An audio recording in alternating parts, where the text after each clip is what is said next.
The BBM Podcast, brought to you by Matrixmen. Alrighty, here we are, guys. Hello. Hello, how you doing? I'm doing pretty good. How you doing, Martin? All right, man. This is our first. This is indeed our first. Crazy. It's like the weirdest pairing in the country. Some old white dude.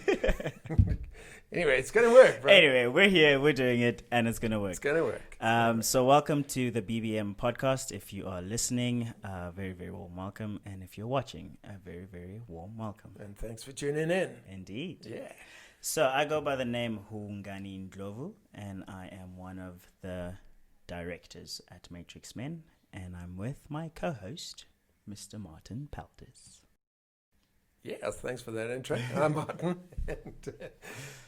And I'm the founder of Matrixmen originally. And I was like stoked when Hungani joined me. When was it? 4 years ago now? Yeah, just about. Yeah, awesome. So, we've been an item ever since. Yeah, not quite. That's funny. So as the founder of Matrixmen, could you tell us what Matrixmen is all about?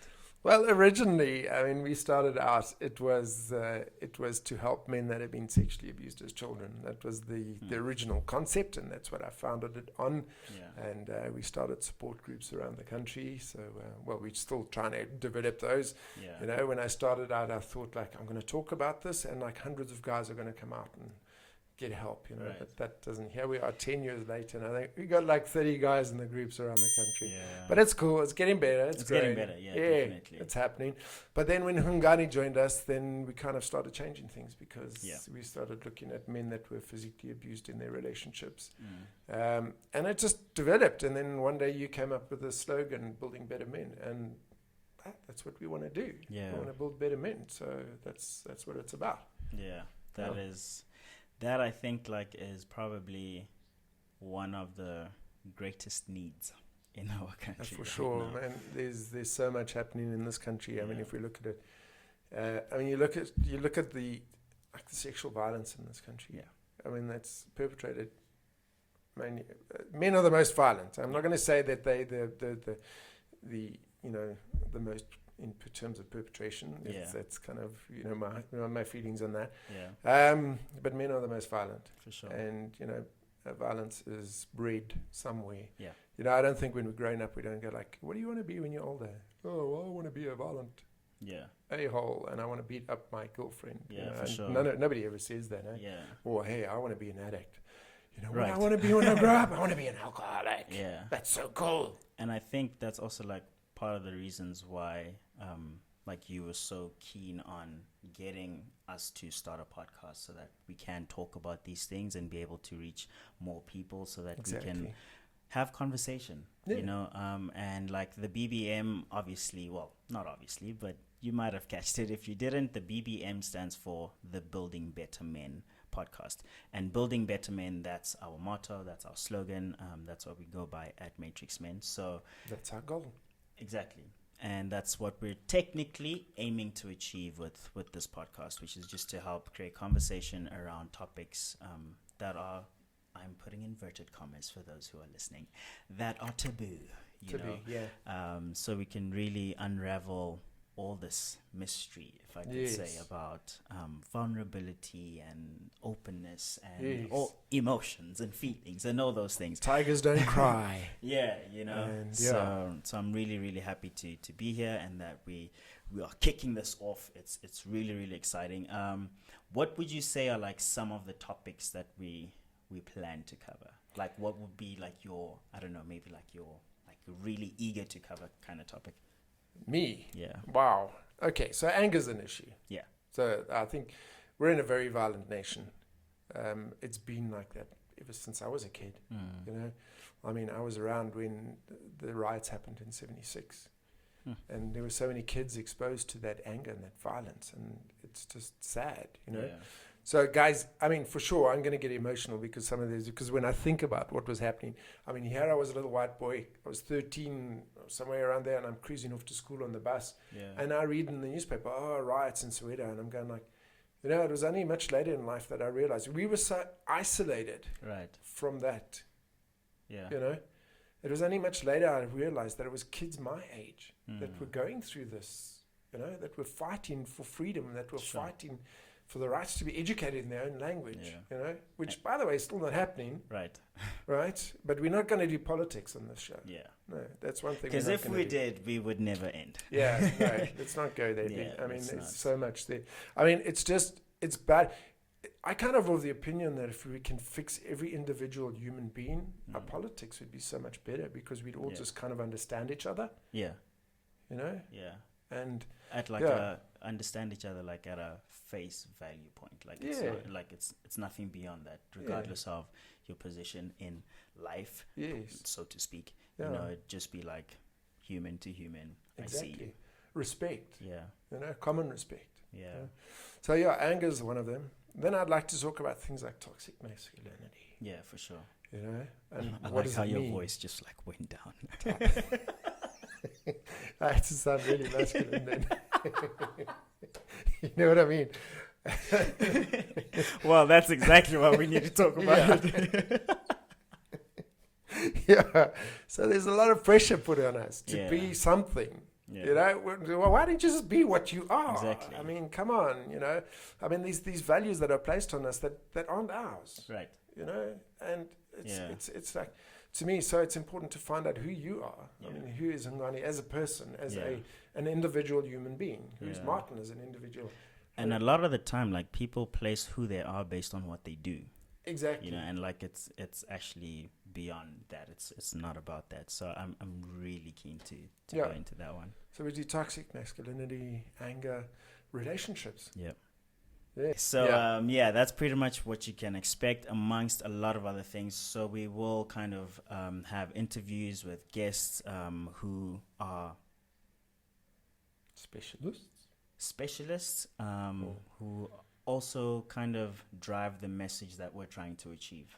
So like someone who maybe grew up in a not so privileged background and managed to get out of that and build something of their own and be able to help others. And so just in a sense, like men who have achieved what building a better man is. Yes. And I put inverted commas because that can also be debated as to what is a better man. Yeah. And what are you referring to? What is not better, etc., etc. Yeah. What do we see as better? Yeah. I mean, you drive in a German sports car and you're wearing fancy clothes. Yeah. But at home. Yep. Yeah. You're a you different actually person. don't even want to be home. You don't want to be home. Yeah. So, I mean, it doesn't make you a better man. Yeah. Better man. Just a quick one. African heroes. Oh, yeah. I love African heroes. I want to bring in people that just inspire. You know, like you said, it doesn't matter what background you come from, and you've kind of achieved and you've built your life up and you've developed. And I just like want to inspire people to give them an alternative to being. I mean, what is it out there? It's like a DJ, actor. I mean, but there's so much more to life. Yeah. And there's programmers that are doing amazing work. Yeah. There's guys that are developing technology. There's, you know. To see beyond what they're exposed to. Yeah, just to bring in something different. Yeah. No, that's really, really cool. Hope you guys are enjoying this so far. If you are, please make sure that you give us a like. Go ahead and subscribe to our YouTube channel. Make sure you subscribe to our podcast. And please do share this with those that you think would enjoy this kind of content. The BBM Podcast, brought to you by Matrixmen. So roughly our episodes will be about 30 minutes. That's kind of what we're going for. But depending on the topic, you know, we could end up talking a lot. Or our guests could end up talking a lot. Or maybe not a lot, you know. So we'll see how that goes. But that's kind of our gauge. So today we are sharing our stories with you guys. And I think I'll go first. Okay. And then I'll hand it over to my co-host. It's so cool to call you a co-host. So for those of you who don't know, but you should know by now because I introduced myself in the beginning, but my name is Hungani. And I joined Matrixmen in, I think it was either like the end of 2016 or like early 2017, it was somewhere like there. October, Somewhere there. and I was looking for a male-based organization that could help me deal with my domestic violence experience, if I could call it that, because I just come out of a very interesting relationship. So my partner and I at that time had been dating for I think about a year and a half, and about 9 months of that relationship was very toxic. That being emotionally, physically, psychologically, and a lot of things that were psychological I kind of learned in hindsight, so like afterwards.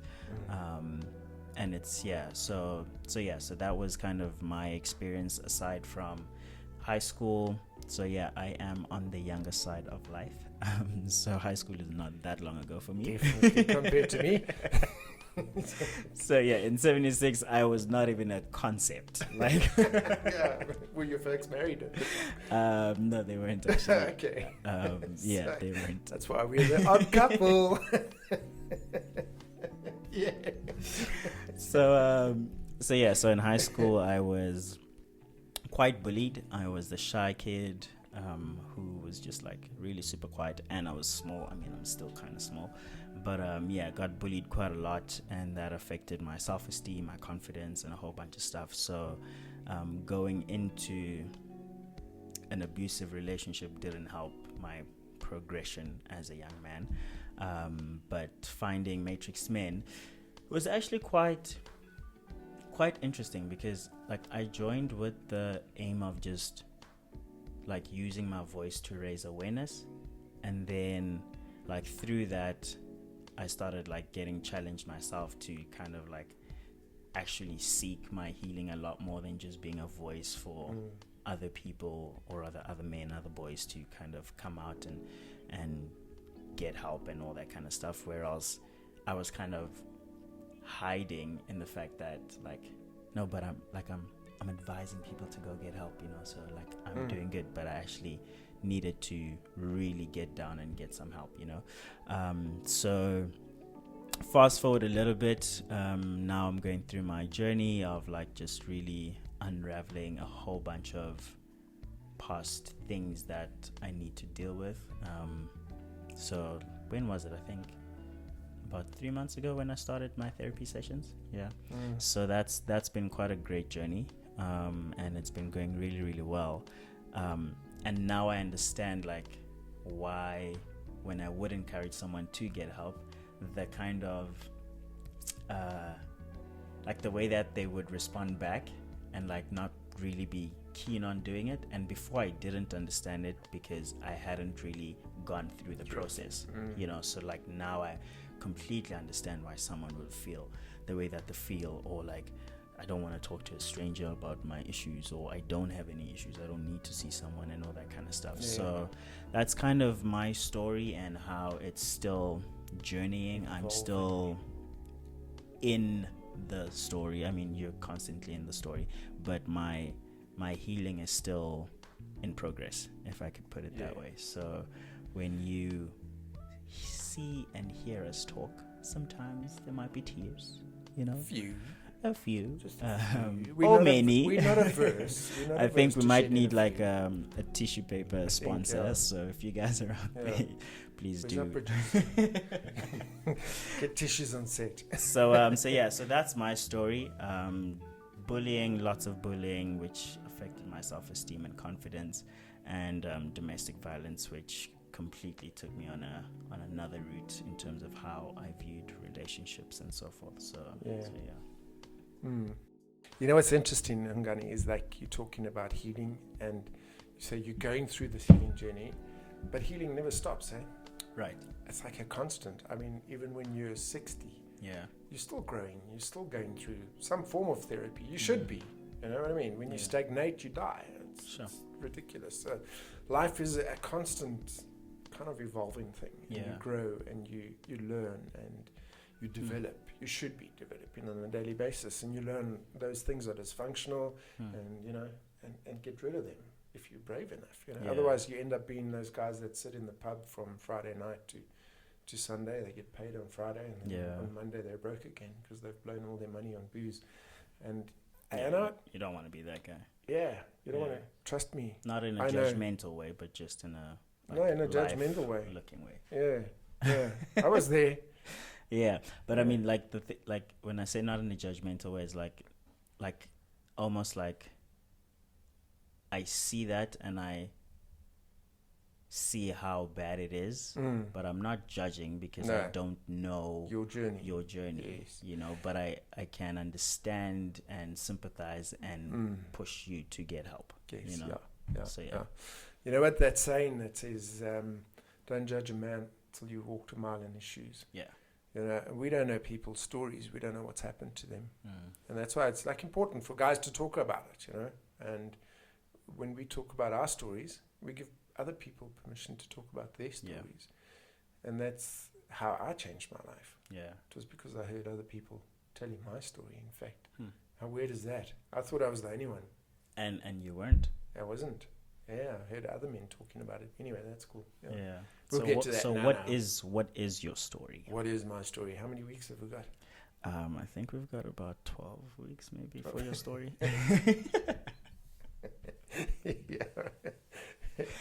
I was about to give us a synopsis. Okay. 500 words. We'll do, or less. Okay. So, I mean, essentially I grew up in white middle-class suburbia back in, I was born in the 60s. My parents are immigrants from Europe. They came here in the 50s. So my life was pretty weird in terms of, I only realized much later that I started remembering things from about the age of 5. Yeah. And women performing oral sex on me and fondling me and molesting me, and then men molesting me, and then getting raped, and that carried on until I was 19. You know? And then I never get used to your story. You don't. And I've heard it so many times. Like I've told it so many times, it's not even mine. I need to kind of check myself every so now and then. And that's a cool thing about talking about your story, because it becomes something else. It becomes something removed from you. It's not my experience, it's like my story now. Yeah. It's just, you know what I mean? Yeah. So it doesn't matter what's happened to you in your life, you can change the narrative, you can change your life. You know, just because you were abused as a child. And it carries on. I mean, I look at it, you know, in South Africa, like I keep bringing this thing up. It's such a violent nation. Yeah. Kids are raised with such violence. We have 62% fatherlessness in this country. You know, boys have got only the feminine as an example. They don't have a good masculine as the example. And, you know, I looked at something the other day. It says like 62% of our boys are being raised by their mothers.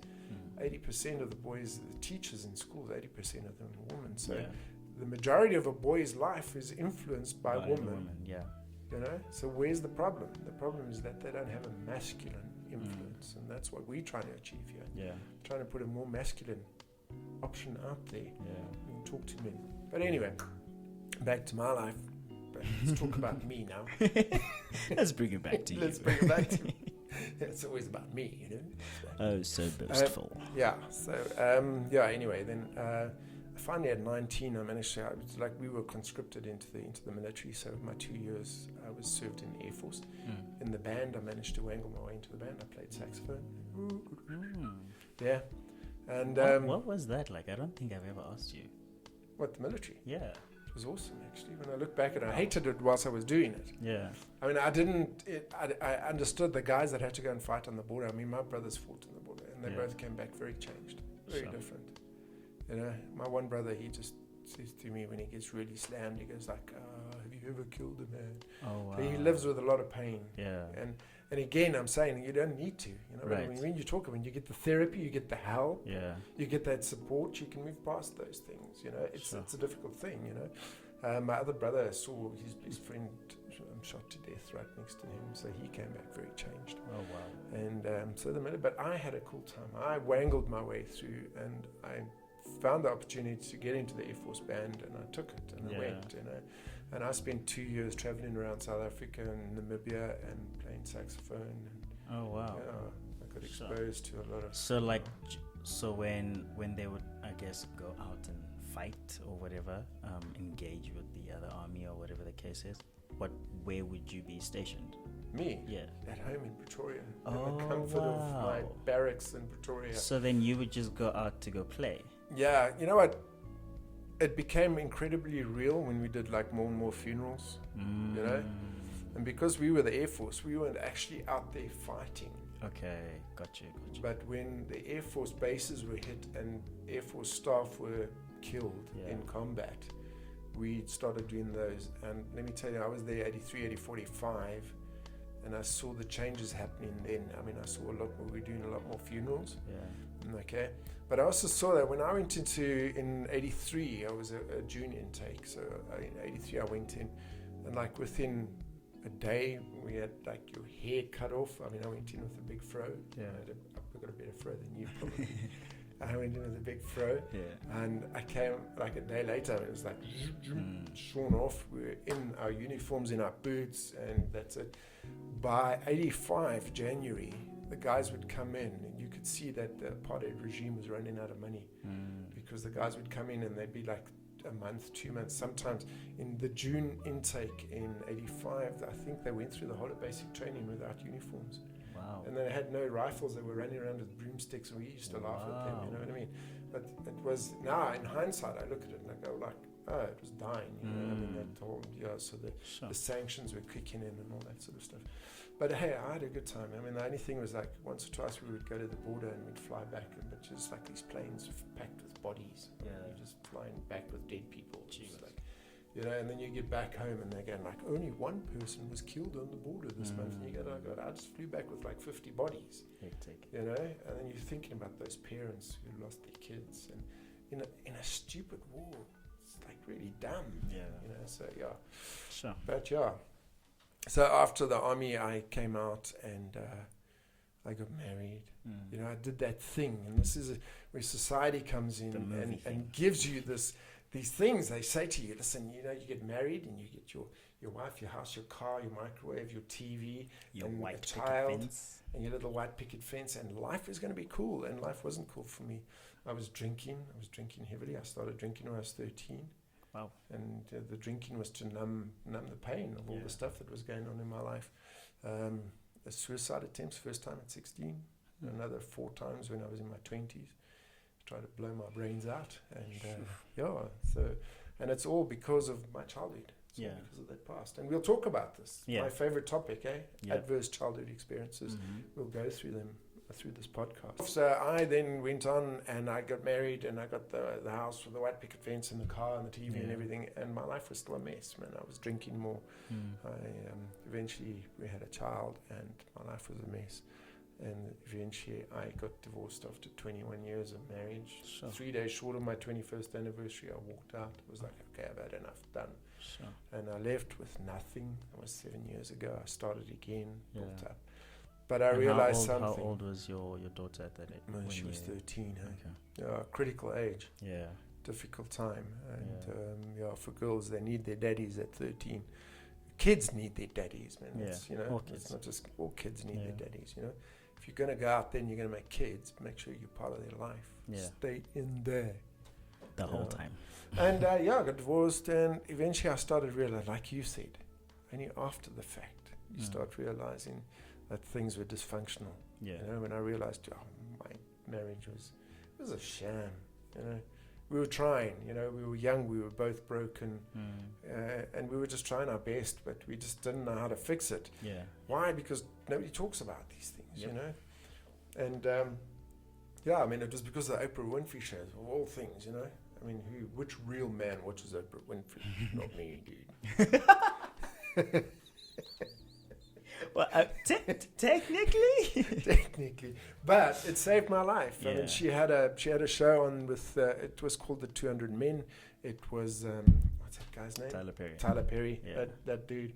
You know, and another 199 guys, and they all was talking about the abuse, the sexual abuse that they suffered as children, the molestations, the rapes, all that sort of stuff, how it made them feel. And to me, it was amazing. I was listening to these guys, and they were talking about me, and I was like, how did these these guys know me so well. Where do they get to know me? What? How dare you talk about me like that? Yeah. Where did you get to know me from? You know, that sort of thing. And it was amazing. It was just like, and for the first time in my life, I got permission to speak about these things, and that's when the healing began.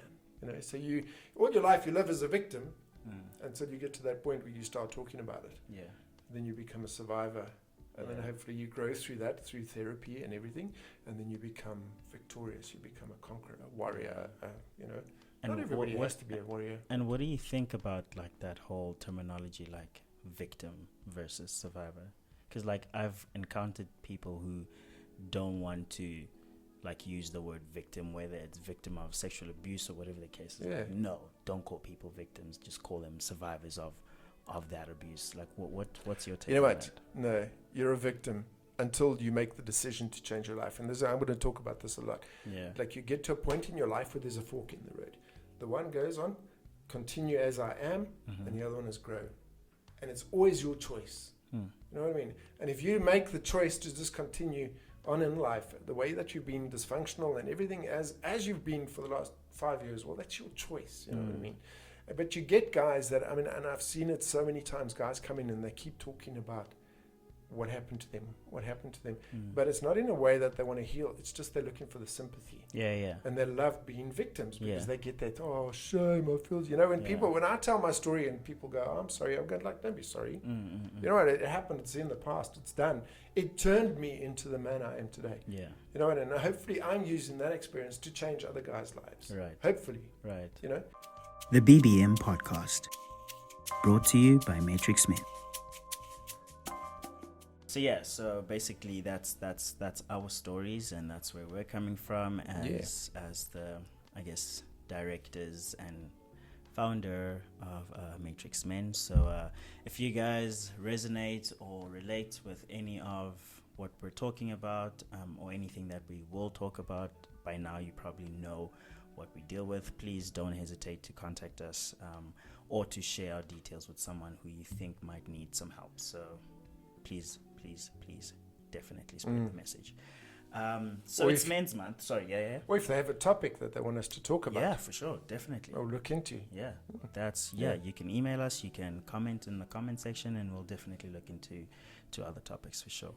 I was just about to say, so it's November, which is of Men's recent commonly known as Movember. What's your take on Men's Month? Does it feel like Men's Month? What's the reason for having Men's Month? Well, you know what? It's to me, it's always this weird. You know, for so long we've been focusing on the feminine, which is cool. They need it, really do. You know, let's not get into this whole thing. It's like Black Lives Matter. You know, I mean, it's important that we focus on that stuff. Yeah, you know, for sure. We must talk about it. Yeah, because I mean, you were telling me a story before we started filming. It's like when you're standing outside your house and like the security guy, the company pulls up and they're like, "What you doing here?" And you're like, "No, I own this house." And the dude was like, "Yeah, what?" You know, literally. I mean, that prejudice that is inbred in us that we need to talk about. And it's the same with the feminine. You know, we kind of have a lot of people have this issue where they think they can dominate women. Yeah. But now we're getting to a point where we need to say, okay, if you're going to change the world, we need to change everybody. You can't change the world by just changing one gender. We need to change everybody. And I think it's important that we look, and we'd like to rally government for to declare November as Men's Month. I think it's important. Yeah, and in that time, we talk about those difficult things. We talk about GBV. Yeah. We talk about men with and anger and violence, and we talk about rape. We talk about the difficult things like prostate cancer, testicular cancer, you know, those things that we too afraid. Hey, I'm a guy. I had the same thing. Yeah. When they did my blood and they're like, yeah, your PSA is too high. I mean, I sort of went into like this panic, you know, it's like, I'm going to die of prostate cancer. Yeah. And it's when you go out and you get informed, you go and see a doctor and he like, calm down, you know, it's cool. Yeah. It's fine. Your PSA is high, you know, and you get the proverbial test, you know, which is not that frightening. Yeah. At the end of the day, it's not that bad. But also, it's necessary. And it's necessary, you know. It's not like it happens every day. So. But, you know, we tend to, was like, I'm tough, I can deal with it. You know, don't be stupid. Go and get the help. It's there. Do it. You know, it's simple. And we want to encourage guys to do that sort of thing, to go out and get the testes checked and get the prostate checked. I once had a cyst in my testicle. And I can see frantic. millions of guys around South Africa clenching their legs together. I was frantic. I had no idea what this thing was because I didn't know it was a cyst.